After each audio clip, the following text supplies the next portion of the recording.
Buongiorno, bentrovati all'edicola di oggi, 13 giugno 2023. Sono Barry Mason, le facciamo tutte le mattine. Andiamo a prenderle un po' dai giornali delle varie province, Padova, Venezia e Treviso. Cominciamo oggi naturalmente, vedete che è monotematica l'apertura delle prime pagine, soprattutto quelle del gruppo Gedi, e vediamo che il Mattino di Padova dedica, come tutte tra l'altro le altre tre testate, la prima pagina alla foto di un Silvio con un bacio. La fine di un'epoca, è morto il cavaliere protagonista dell'Italia per oltre 30 anni tra politica, economia, TV e calcio. E questo che hanno detto anche molti dei nostri ospiti intervistati ieri proprio dal nostro TG Plus Focus. Altre notizie che andiamo a vedere proprio al di là dei commenti dei vari esponenti politici comunque del Veneto, riportiamo solo qualche notizia di cronaca. Il caso Padova, droga a scuola, i genitori contro il preside dello Scarcelle, e poi a Solesino 2 spaccate nelle tabaccherie. Sono stati denunciati 4 minorenni, addirittura uno di 15 anni.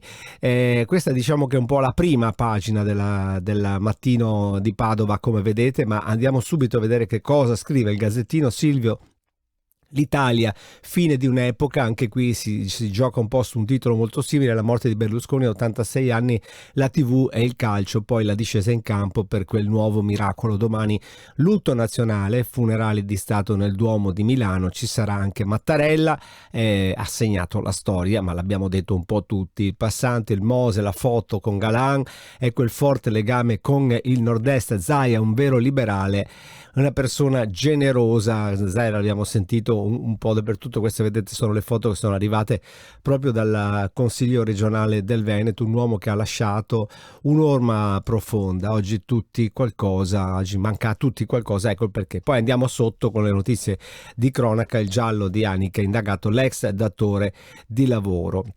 Lo studio, regioni, il debito cresce ma il nord-est è sotto la media. Invece sarà interessante anche per un approfondimento lo scontro Mussolini via la cittadinanza, ma il sindaco di Jesolo dice no.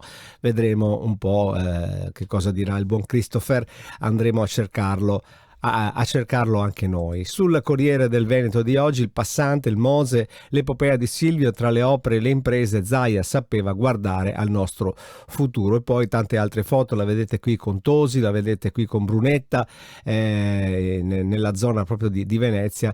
Anche qui si parla del delitto di Anica. Il primo indagato è il re della pesca, il re del pesce, insomma del re del pesce, battaggia, e turismo boom ma battelli meno pieni. Questa è una cosa che riguarda principalmente l'area di Venezia. Per andare a vedere notizie plus, andiamo a vedere su Padova che cosa si dice, perché stiamo guardando noi la provincia di Padova. I minorenni col vizio della spaccata sono stati presi, sono quelli di cui si parlava prima, che erano finiti anche sui giornali. E poi le notizie che vengono anche dalla regione. C'è una bella storia di Elisa Venturini, capogruppo al Consiglio regionale del Veneto, che parla di Silvio Berlusconi, ma la trovate anche su TG Plus Notizie se volete andare ad ascoltare che cosa dice la capogruppo di Forza Italia. È tutto per la pagina di Padova.